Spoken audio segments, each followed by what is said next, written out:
Hello friends, एक बार फिर स्वागत है आपके अपने यूट्यूब चैनल एजुकेशन ऑनलाइन पर। तो आज हम आपके लिए लेकर के आ गए हैं केमिस्ट्री के लेसन 2 का पार्ट 2। ठीक है, केमिस्ट्री लेसन 2 का पार्ट 2 हम लेकर के आ गए हैं। इसमें हम आपको बताएंगे मोल अंश और मोल प्रभाज दोनों एक ही होता है। मोलरता, मोललता और सांद्रता ज्ञात करना, जितना हो सके उतना हम आपको समझाएंगे। बिल्कुल 1 मिनट में आपको सब कुछ समझ में आ जाएगा। इससे पहले की वीडियो में हमने बताया था कि विलेन क्या होता है, विलेय क्या होता है, विलायक क्या होता है, इसकी सांद्रता कैसे ज्ञात करते हैं। उसकी 3 विधियां हमने आपको बताई थी। द्रव्यमान प्रतिशत W/W, आयतन प्रतिशत V/V और द्रव्यमान आयतन प्रतिशत W/V।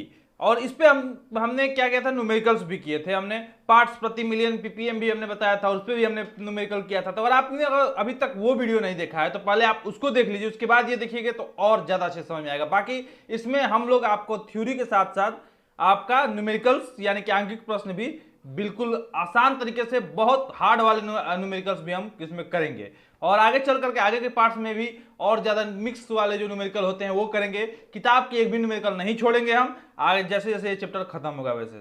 ठीक है, तो आइए Education online and don't forget to press the bell icon for more update. Thank you.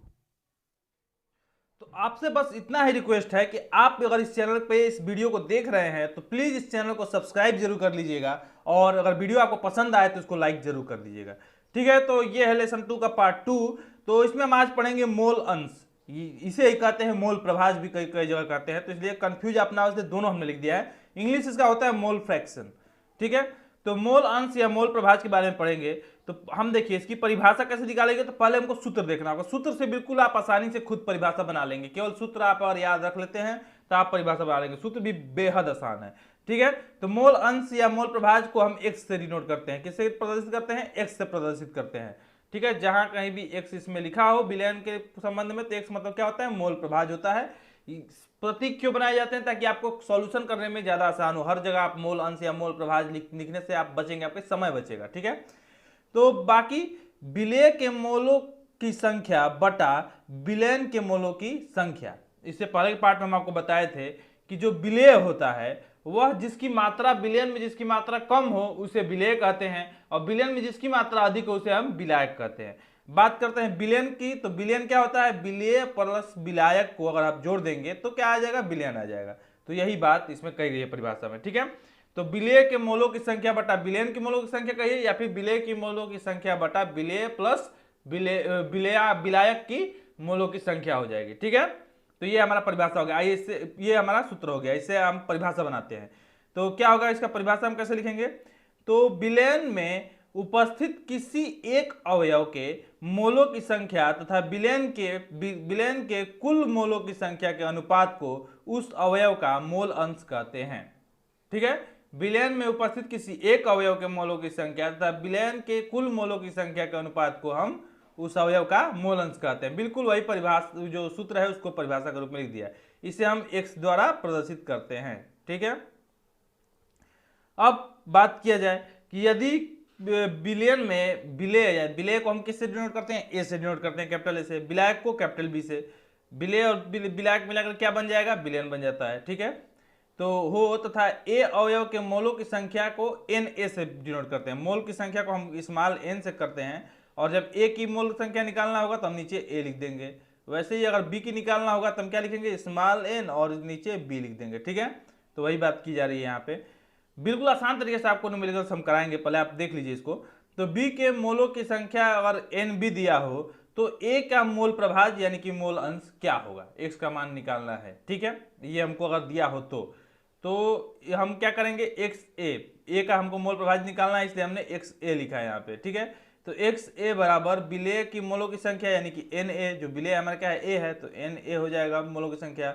और विलयन के मोलों की संख्या कितना हो जाएगा? N A plus n B. दोनों विलेय और विलायक मिलाकर क्या होता है? विलयन होता है। तो एक्स ए बराबर एन ए बटा n A plus n B, ये हो गया हमारा फॉर्मूला। ठीक है, अगर नहीं समझ में आया तो भी कोई दिक्कत नहीं, क्योंकि आगे हम अभी आपको कई बार ये चीज करेंगे। इस वीडियो में आपको ये फार्मूले सब रट जाएंगे। ठीक है, वीडियो खत्म होते होते। तो विलेय के मोलों की संख्या एन ए। ठीक है, विलेय के मोलों की संख्या एन ए बराबर क्या हो जाएगा? विलेय का भार बटा विलेय का अणु भार। अब आपसे पूछा है कि भाई मोलों का संख्या हम कैसे निकालेंगे? तो मोलों की संख्या के निकालने का सूत्र क्या होती है? विलेय का भार बटा विलेय का अणु भार। क्या होता है, विलेय का भार बटा विलेय का अणुभार। अब ये क्या होता है, विलेय का भार और विलेय का अणुभार, तो इसके बारे में भी हम बात करेंगे। विलेय का भार जो होता है वो क्वेश्चन में आपको दिया रहेगा, लिखा रहेगा, द्रव्यमान लिखा रहेगा या फिर भार लिखा रहेगा, आपको क्वेश्चन में मिल जाएगा। अब जो विलेय का अणुभार होता है वो अणुभार आपको खुद से निकालना होगा। कैसे निकालना होगा ये भी हम आपको आगे बताएंगे, ठीक है। तो एक्स बी कितना हो जाएगा, एक्स बी अगर निकालेंगे तो एन बी बटा n A plus n B, ठीक है।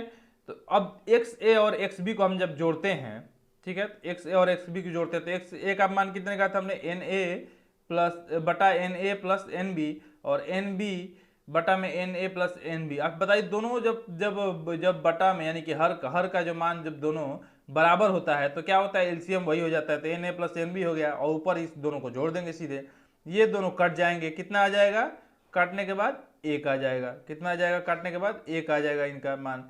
तो इसलिए एक्स ए प्लस एक्स बी बराबर एक, यानी कि विलेय की मोल अंश और विलायक का मोल अंश का योग क्या होता है, एक होता है। ये याद करिएगा, बहुत इंपॉर्टेंट है, आपको बहुत हेल्प करेगा। याद क्या करना हो जाएगा याद वीडियो के लास्ट तक, और ठीक है। तो इसी बात को हमने लिख दिया है, विलयन का मोल प्रभाज सदैव एक होता है, मतलब पूरा विलयन का मोल प्रभाज हमेशा क्या होता है, एक होता है, ठीक है। अब आइए एक छोटा सा न्यूमेरिकल देखते हैं। तो न्यूमेरिकल देखते हैं, तो एग्जाम्पल नंबर 1, जल और NaCl यानी कि नमक के विलयन में नमक का मोल प्रभाज 0.2 दिया हुआ है, ठीक है। हमें मोल प्रभाज दे दिया है कि 0.2 है, तो जल का मोल प्रभाज बताना है आपको। देखिए हमको क्या दिया है, जल दिया है, जल यानी कि विलायक है, ठीक है, क्योंकि जल ज्यादा संख्या में, नमक छोटा है, तो इसलिए हमें क्या कहेंगे, जल को विलायक कहेंगे। तो विलायक को हम बी से डिनोट करते हैं, विलेय को ए से डिनोट करते हैं, नमक विलेय हो जाएगा।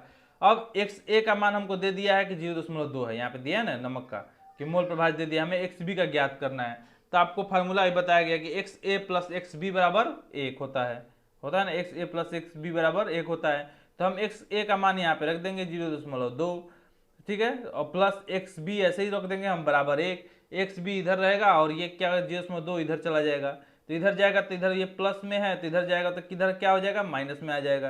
तो हमने इधर लिख दिया 1 - 0.2, तो इसलिए एक्स बी का मान कितना आ गया हमारा 0.8, ये हो गया हमारा आंसर। बिल्कुल आसान है, आई होप आपको सब समझ में आया होगा, ठीक है। अब आगे जो आपको करना है, ये जैसा कि हम बता रहे थे कि अणुभार कैसे निकालते हैं, विलेय का अणुभार आपने कक्षा 11 में पढ़ा होगा, फिर भी हम क्लास 11th में पढ़ा होगा, चलिए भूल जाता है आदमी, हम एक बार फिर से आपको रिवीजन कराते हैं उसको। उसके लिए आपको कम से कम जो एलिमेंट हैं और उसके परमाणु क्रमांक और परमाणु भार आप 30 तक तो याद कर लीजिएगा। कैसे याद करेंगे, रोज 1 से 2 बार इसको पूरा पढ़ लीजिएगा, याद हो जाएगा। 3-4 दिन ऐसे करेंगे, याद हो जाएगा। तो आइए आपको बताते हैं, हाइड्रोजन को एच से डिनोट करते हैं, तो हाइड्रोजन का परमाणु क्रमांक कितना होता है, एक, और परमाणु भार कितना होता है, एक ही होता है। यही एक ऐसा है जिसका परमाणु क्रमांक और परमाणु भार दोनों बराबर होते हैं। हीलियम का 2 होता है, तो परमाणु भार कितना होता है, 4। लिथियम का परमाणु क्रमांक 3, परमाणु भार 5। बेरिलियम का कितना होता है, 4 और 9। बोरान का 5, 11। कार्बन का 6, 12। नाइट्रोजन का 7, 14, का लगभग दोगुना होता है सबका। ऑक्सीजन का 8, 16, लेकिन कुछ का नहीं होता है। फ्लोरीन का 9, 19, ये फ्लोरीन आपका लिए इंपॉर्टेंट हो जाता है। नियॉन का 10, 20। सोडियम ये भी इंपॉर्टेंट है क्योंकि हमेशा NaCl तो आ ही जाता है, तो सोडियम का 11, 23। वैसे ही मैग्नीशियम 12, 24। एल्युमिनियम 13, 27। आप इसको लिखते जाएंगे, ठीक है, स्क्रीनशॉट ले लीजिए या फिर जैसे भी, लेकिन आप इसको कॉपी पे जरूर नोट कर लीजिएगा। सिलिकॉन का 14, 28, आपको PDF भी प्रोवाइड किया जाएगा जब चैप्टर खत्म होगा। तो फास्फोरस का फास्फोरस को P से डिनोट करते हैं, इसका 15, 31। Sulphur S 16, 32। Chlorine Cl 17, 35। Organ 18, 40। Potassium को K से डिनोट करते हैं, इंपॉर्टेंट हो जाता है आपके लिए, ठीक है, 19, 39। कैल्शियम 20, 40। स्कैडियम 21, 45। टाइटेनियम का हो जाएगा 22, 48, ठीक है। Vanadium 23, 51। Chromium 24, 52। Manganese 25, 55। Iron Fe से डिनोट करते हैं 26, 56। कोबाल्ट 27, 59। निकिल 28, 59। कॉपर 29, 64। ज्यादातर लोग आप में से इसका ये सब याद होगा। जिंक Zn से डिनोट करते हैं 30, 55। अगर नहीं याद है तो आप 30 तक कर लीजिए, आपका काम हो जाएगा, ठीक है। बाकी अब आते हैं न्यूमेरिकल्स हल करने के लिए कुछ महत्वपूर्ण सूत्र जो आपके लिए हमने एक जगह लिख दिया है हमने, ठीक है। तो हमने क्या अभी तक पढ़ा कि अवयव के मोलों की संख्या अगर n होती है तो n को कैसे निकालते हैं कि अवयव का भार और अवयव का अणुभार निकालना हम अभी सिखाएंगे, ठीक है। विलेय का मोल प्रभाज्य कितना होता है XA, तो क्योंकि विलेय को हम किससे डिनोट करते हैं, A से डिनोट करते हैं, तो विलेय का मोल प्रभाज्य XA बराबर कितना हो जाएगा, Na बटा Na प्लस Nb, जहाँ Na क्या है, Na आपका विलेय के मोलों की संख्या है और Nb क्या है, विलायक के मोलों की संख्या है। वैसे ही XB निकालना होगा तो ऊपर Nb हो जाएगा बट्टा में Na प्लस Nb, ठीक है, इसमें कोई डाउट नहीं होना चाहिए। और विलयन का जो मोल प्रभाज्य क्या होता है, एक होता है, हमेशा एक होता है, यानी कि विलेय प्लस विलायक का मोल प्रभाज्य एक होता है दोनों जोड़ के, ठीक है। यानी कि हमेशा एक का निकालना होगा तो एक से कम ही निकलेगा, ठीक है। इसका अगर निकालना होगा तो एक से कम ही निकलेगा, दोनों का योग क्योंकि एक होगा। अब आइए मोलों की संख्या ज्ञात करना सिखाते हैं आपको क्वेश्चन से। हमको दिया है क्वेश्चन में कि C2H6O2 के मोलों की संख्या बताइए, जहां द्रव्यमान जो C2H6O2 का द्रव्यमान दिया गया है कितना, 20 ग्राम, कितना दिया गया है, 20 ग्राम दिया गया है। ऐसे ही क्वेश्चन आपको दिया रहेगा, द्रव्यमान मतलब क्या होता है, वेट, वेट मतलब क्या होता है, भार, तो ये हमको अवयव का भार तो मिल गया, ठीक है, इसमें तो कोई डाउट नहीं होना चाहिए। तो आइए देखते हैं मोलों की संख्या कैसे ज्ञात करेंगे। तो मोलों की संख्या n बराबर अणु का भार बटा अवयव का अणुभार होता है। हमें अवयव का जो भार दिया है वो 20 ग्राम क्वेश्चन में हमको यहाँ पे दे दिया है, ठीक है। अब हमको निकालना है अवयव का अणुभार। तो अवयव का अणुभार हम कैसे निकालते हैं, ये देखिए, हमको दिया है C2H6O2, ठीक है। C2 जब हम आपको अभी जो लिस्ट दिखाए थे हम ऊपर, उसमें C का जो होता है क्या होता है, परमाणु भार चाहिए हमको, ठीक है। द्रव्यमान संख्या कहिए या फिर परमाणु भार चाहिए। C मतलब क्या होता है, कार्बन, तो कार्बन का कितना होता है, 12 होता है, ठीक है। एक कार्बन का परमाणु भार कितना होता है, 12 होता है। वैसे ही हाइड्रोजन कितना होता है, 1 होता है। ऑक्सीजन का कितना होता है, 16 होता है, कितना होता है, 16 होता है। परमाणु क्रमांक 8 होता है ऑक्सीजन का, हाइड्रोजन का 1 ही होता है, और कार्बन का परमाणु क्रमांक 6 होता है, लगभग दुगना उसका परमाणु भार होता है, ठीक है।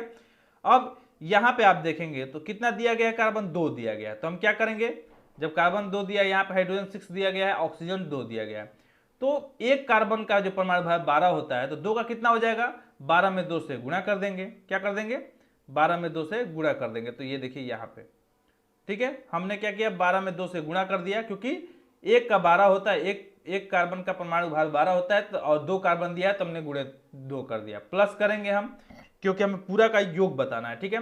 हाइड्रोजन का कितना होता है, 1 होता है, एक हाइड्रोजन का 1 होता है, तो हमें दिया है कितना, क्वेश्चन में 6 हाइड्रोजन दिया है, तो इंटू 6 कर देंगे हम, फिर प्लस कर देंगे। ऑक्सीजन का कितना होता है, 16 होता है, एक ऑक्सीजन का 16 होता है, इसमें दिया कितना है क्वेश्चन में हमें, ऑक्सीजन 2 दिया है, तो इसलिए हम इंटू 2 कर देंगे। कोई दिक्कत यहां तक नहीं होनी चाहिए आपको, ठीक है। ये सब हम कहां से ले रहे हैं, तो परमाणु भार का जो ऊपर हमने चार्ट दिखाया आपको 30 तक, उसमें से हमने लिया है। परमाणु भार लेना है, द्रव्यमान संख्या लेना है, तो 12 दूनी 24, 6 एकम 6 और 16 दूनी 32, हमने इसको कर दिया। अब इसको हम जोड़ देंगे तो हमें कितना मिल जाएगा, 62 मिल जाएगा। ये किस में आता है, ग्राम प्रति मोल में आता है, ठीक है। कहीं कहीं आपको gram into mole to power -1 लिखा होता है, तो हमने आसानी के लिए ग्राम प्रति मोल लिखा है, दोनों एक ही बात है, ठीक है। तो हमें अणुभार मिल गया। अब आराम से मोलों की संख्या निकाल सकते हैं, क्योंकि हमें अवयव का भार हमें पता है कि 20 ग्राम है, और मोलों और अणु भार कितना होता है, 62 हमें ये भी मिल चुका है, अब हमने ज्ञात कर लिया है। तो हम इसको निकाल देंगे, मोलों की संख्या n बराबर 20 ग्राम बटा में 62 ग्राम बाई प्रति मोल, 62 ग्राम प्रति मोल। तो अब ग्राम से ग्राम हमारा कट जाएगा इसमें, ठीक है, यहाँ ग्राम से ग्राम हमारा कट गया। इसको हम जब कटाएंगे, किससे, 2 से करेंगे तो ये 10 हो जाएगा, ठीक है, 2 दहा में 20, और ये 2 3 यहाँ 6, 2 एकम 2, तो 10/31 हमको मिल गया। तो हम 10/31 को हम जब भाग देंगे तो हमको कितना प्राप्त हो जाएगा, 0.322 मोल, ये हमारा हो जाएगा उत्तर। कोई दिक्कत नहीं। आइए एक और ऐसे क्वेश्चन देखते हैं, आई होप आप उसको कर लेंगे, ठीक है। अब हम इसमें थोड़ा बड़ा क्वेश्चन लेते हैं। आप लोग कहेंगे बहुत आसान आसान क्वेश्चन हुआ, अब थोड़ा हार्ड क्वेश्चन देखते हैं आप कर पाते हैं कि नहीं। मुझे पूरा विश्वास है आप लोग कर पाएंगे इसे, ठीक है। तो क्वेश्चन हमें दिया है कि एथिलीन ग्लाइकॉल यानी कि C2H6O2, जैसा कि ऊपर दिया हुआ था वही है, कि मोल अंश की गणना कीजिए। हमें क्या करना है, मोल प्रभाज्य ज्ञात करना है, या फिर मोल अंश यानी कि x का मान ज्ञात करना है हमें, ठीक है। ज्ञात करो यदि विलयन में C2H6O2 का 20% द्रव्यमान उपस्थित हो। एक बात बताइए, 20% हो यानी क्या 100 में 20 हो, तो C2H6 कितना है 100 में 20 है, तो हम इसको मान लेंगे कि बिलियन हमारा 100% था। 100% मानना क्या होता ही है 100% बिलियन, ठीक है। हमारा 100% बिलियन था यानी कि 100 ग्राम बिलियन था, तो इसमें से हमें दिया है कि 20 ग्राम, तो ये है C2H6O2 यानी कि एथिलीन ग्लाइकोल। तो बचा कितना 80 ग्राम। 80 ग्राम क्या होगा, जल होगा निश्चित तौर पे, क्योंकि जल में मिलाया गया या फिर जो भी जिसमें मिलाया गया होगा वो होगा, ठीक है। तो हमें मिल गया ये 20 ग्राम और 80 ग्राम। हमें पूछा किसका है कि गणना करना है, तो एथिलीन ग्लाइकोल का ही हमें अंश की मोल अंश की गणना करना है, ठीक है। तो हम पहले C2H6O2 का हम क्या करेंगे, अणुभार निकाल लेंगे क्योंकि हमें काम आएगा। तो अणुभार क्या होता है, जैसे कि हमने ऊपर निकाला था वैसे ही, कार्बन का होता है 12, तो 12 इंटू 2, हाइड्रोजन का होता है 1, तो 1 इंटू 6, और ऑक्सीजन का होता है 16, तो 16 इंटू 2 कर देंगे। आ जाएगा हमें कितना 62 ग्राम प्रति मोल। कितना आ जाएगा 62 ग्राम प्रति मोल, हमारा ये आ गया अणुभार, जैसा कि हमने ऊपर क्वेश्चन में हमने इसको निकाला था। अब मोलों की संख्या निकालते हैं, ठीक है। तो मोलों की संख्या अवयव का भार बटा अवयव का अणुभार, तो वही होता है। हम Na लिख रहे हैं, Na किसके लिए लिख रहे हैं, तो C2 किसके लिए लिख रहे हैं, C2H6O2 के लिए, यानी कि एथिलीन ग्लाइकोल के लिए लिख रहे हैं, ठीक है। तो इसलिए हम A का मान निकालेंगे, Na का मान निकालेंगे, मोलों की संख्या निकालेंगे, तो 20 ग्राम हमें दिया हुआ है क्वेश्चन में अवयव का भार, और 62 ग्राम हमने अभी यहाँ पे निकाला है। तो इस तरह से हमारा क्या हो जाएगा, ये ग्राम से ग्राम कट जाएगा, ठीक है। और हम इसको कटाएंगे, जैसे कि ऊपर में निकाला था 0.322 मोल, ये आ गया हमें। लेकिन हमसे क्या ये पूछा है, नहीं, हमें पूछा है कि आप इसका क्या बताइए, मोल प्रभाज बताइए। तो हम इसके लिए क्या करेंगे, अब जल का भी अणुभार निकाल लेते हैं। तो जल हमारा कितना, क्या कहते हैं जल को, हम H2O कहते हैं। हाइड्रोजन का 1 होता है, 2 दिया है इसमें, तो इंटू 2 कर देंगे। और ऑक्सीजन का कितना होता है, 16 होता है, ठीक है। ऑक्सीजन का 16 होता है, तो इसमें दिया है 2 + 16 = 18 ग्राम प्रति मोल होता है, ठीक है, 18 ग्राम प्रति मोल। तो NB = 80 ग्राम बाई 18 ग्राम पर मोल। ग्राम से ग्राम हमने कट कर दिया, इसको 2 से करेंगे तो 40, और इसको करेंगे तो 9, ठीक है, 40/9, तो ये हो गया 4.444 मोल, हमको ये निकल गया, जल का अणुभार हमको मिल गया। बात करते हैं एथिलीन ग्लाइकोल की, ठीक है। एथिलीन ग्लाइकोल का अब मोल अंश निकालने की, तो मोल अंश का हमें फॉर्मूला मिला था हमें कि XA बराबर होता है Na/Na + Nb, ठीक है, Na/Na + Nb। आप इसको खुद से भी करेंगे तो आपको और ज्यादा अच्छे समझ में आएगा। हमने Na का मान अभी निकाला था, ऊपर यहाँ पे हमने Na का मान निकाला था, यानी कि किसका भाई, तो हमने निकाला था एथिलीन ग्लाइकोल का मोल अंश निकाला था हमने, ठीक है। तो 0.322 हो गया, ठीक है। और Nb यानी कि हमने जल का जो मोल अंश निकाला था वो कितना निकाला था 4.444, तो हम उसकी सबका मान हम रख देंगे वैसे ही, ठीक है। हमने यहाँ पे उसका सबका मान रख दिया है। अब इसको हम क्या करेंगे, नीचे वाले जोड़ेंगे हम, तो आ जाएगा 4.766। तो 0.322 बाई 4.766, इसको जब आप सॉल्व करेंगे तो कितना आ जाएगा आपका 0.068। इसको सॉल्व करने के लिए आसान तरीका क्या है, आप ऊपर नीचे 1,000 से गुणा कर देंगे। क्यों, दशमलव के बाद 3 स्थान है, तो इसलिए हमने दशमलव हटाने के लिए कर दिया। तो ये तो 1,000 से 1,000 कट जाएगा, हमारा दशमलव हट जाएगा, ये आ जाएगा 322/4766। अब आप इसको कटा लेंगे, और कटा करके लास्ट में जो बचेगा उसे भाग दे देंगे, तो आ जाएगा आपका 0.068। ये हो जाएगा आपका आंसर, ठीक है। आइए एक और क्वेश्चन देख लेते हैं। अगर आप लोग रेडी हैं देखने के लिए, तो और ज़्यादा डिटेल में समझना चाहते हैं, तो आइए एक और क्वेश्चन देख ही लेते हैं, ठीक है। तो हमें क्वेश्चन में दिया है कि 36 ग्राम जल यानी कि H2O और 46 ग्राम एथिल एल्कोहल C2H5OH के मिश्रण में दोनों का मोल अंश ज्ञात कीजिए। हमको दोनों का मोल अंश इस बार पूछा है, पिछली बार सिर्फ एक का पूछा था, तो हमने एक का निकाला था, ठीक है। तो आइए, बहुत आसान है। हमें A दिया है, H2O का भार जो दिया है वो 36 ग्राम दिया है, ठीक है। ये हमारा जो जल है वो हम A मानेंगे। B है हमारा है C2H5OH एथिल एल्कोहल, इसका भार दिया है 46 ग्राम, ठीक है। तो H2O का जो अणुभार होगा वो क्या होगा, H का 1 × 2 + O का 16 हो जाएगा, तो 2 + 16 = 18 ग्राम हो जाएगा। ये हमारा अणुभार जल का। कैसे निकाला था हमने, जैसे ऊपर निकाला था बिल्कुल वैसे ही, ठीक है। तो मोलों की संख्या निकालने के लिए क्या करते हैं, अवयव का भार बटा अवयव का अणुभार। तो Na कितना हो गया हमारा, Na कितना हो जाएगा, जो अवयव का जो भार दिया है 36 ग्राम हमको क्वेश्चन में दिया हुआ है, ठीक है। तो उससे हम 36 ग्राम लिख देंगे, बाई में हमारा जो हमने निकाला 18 ग्राम अणुभार, तो वो हम 80 ग्राम लिख देंगे। ग्राम से ग्राम हमारा कट गया, 18 दूनी 36 और इस तरह से हमारा आ गया 2 मोल। तो ये हमारा मोल की संख्या हमको ज्ञात हो गई। ठीक है, अब C2H5OH का अणुभार निकालेंगे हम। अणुभार जो होता है वो कैसे निकालेंगे इसको, तो वैसे ही कार्बन का जो 12 होता है, 12 × 6 जो होता है वो लिख देंगे।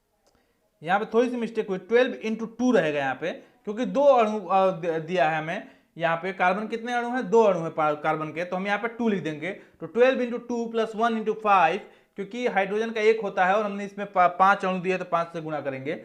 और ऑक्सीजन कितना होता है, 16 होता है, और फिर हाइड्रोजन एक और दिया है तो हम एक ही है तो 1 लिख देंगे हम इसका। ठीक है, ये सब हम क्या कर रहे हैं, अणुभार ले रहे हैं, जैसा कि हमने ऊपर चार्ट में आपको दिखाया था उससे लिए हैं। तो 12 दूनी 24 हमने यहाँ पे लिख दिया, 5 एकम 5 और 16 और प्लस 1 जैसे है वैसे लिख दिए। इन सबको जब आप एक जोड़ देंगे तो कितना आ जाएगा, 46 ग्राम आ जाएगा आपका। तो ये 46 ग्राम क्या हुआ, अणुभार आया अभी। तो हम क्या निकालना है, हमें मोलों की संख्या निकालना है, Nb की। Nb मतलब C2H5OH की। तो Nb का तो 46 ग्राम तो हमें दे दिया है क्वेश्चन में हमने, इसने कि द्रव्यमान है, तो 46 ग्राम हमने क्वेश्चन से लिख दिया। हमारा आया कितना, 46 ग्राम हमारा अणुभार भी आया है, तो हमने इसको भी 46 ग्राम लिख दिया नीचे बाई में। ग्राम से ग्राम हमने कट कर दिया, 46 से 46 एक बार में चला जाएगा और हमारा आ गया 1 मोल। तो हमने दोनों के मोलों की संख्या तो निकाल ली। अब हमारा क्वेश्चन सॉल्व हो चुका है। अब बस मोल अंश निकालना बहुत ही आसान है। XA का मतलब क्या होगा, हम जो निकालेंगे अभी तो C2H5OH का निकालेंगे, यानी कि एल्कोहल का, एथिल एल्कोहल का हम निकालेंगे पहले। तो इसमें हमारा क्या हो जाएगा, जो मोल अंश होगा, सॉरी एथिल अल्कोहल तो हमारा बी था, वो यानी कि वो विलेय था। पहले हम विलायक का निकालेंगे A, यानी कि जल का निकालेंगे। तो जल का Na + Nb, सूत्र सबके लिए एक ही होता है, बस नाम चेंज हो जाता है। तो XA बराबर कितना हो जाएगा, हम Na कितना निकाले थे, हम ऊपर से देख लेंगे। तो Na जब हम निकाले थे तो 2 मोल निकाले थे, कितना निकाले थे, 2 मोल। और वैसे ही यहाँ पे 2 रख दिए, फिर दो हमको रखना होगा यहाँ पे Na का मान, और Nb का मान हमने अभी भी 1 निकाला था ऊपर, जैसा कि हमने देखा, तो 1 ये लिख देंगे। तो 2/3 हो जाएगा हमारा। तो इसको जब आप सॉल्व करेंगे 0.666 हो जाएगा, या फिर आप जिसे 0.667 भी लिख सकते हैं। तो ये हमारा एक तो आंसर आ गया कि जल का जो मोल अंश है, यानी कि मोल प्रभाव है, वो क्या होगा। अब दूसरा तरीका ये है हमें इसका एथिल अल्कोहल का निकालने के लिए, कि हम फिर से वैसे करें। इसके यहाँ पे लिखे formula XB = NB / NB + Na, ठीक है, या Na + Nb, ठीक है। तो ये हम ऐसे करके, फिर Nb का हमें मान कितना है, 1 मोल है, तो 1 लिखेंगे, बाई फिर Nb का हमने मान रखा 1, और जो Na का मान है वो कितना हमने निकाला था, 2 निकाला था। तो ये हमारा आ गया 1/3 आ जाएगा। तो हमारा आंसर कितना आ जाएगा, 0.3334 ऐसे करके आ जाएगा हमारा आंसर। तो एक तो ये तरीका हमने आपको सॉल्व करके दिखा दिया। दूसरा बहुत इजी तरीका, आपको एक फॉर्मूला हमने बताया था, आपको याद होगा, ठीक है। वह फॉर्मूला हमने क्या बताया था कि XA + XB = 1। कितना होता है, XA + XB = 1। तो आप यहां से XB = क्या कर सकते हैं, 1 - ये XA को इधर आप भेज देंगे, तो क्या हो जाएगा, XA 1 - XA।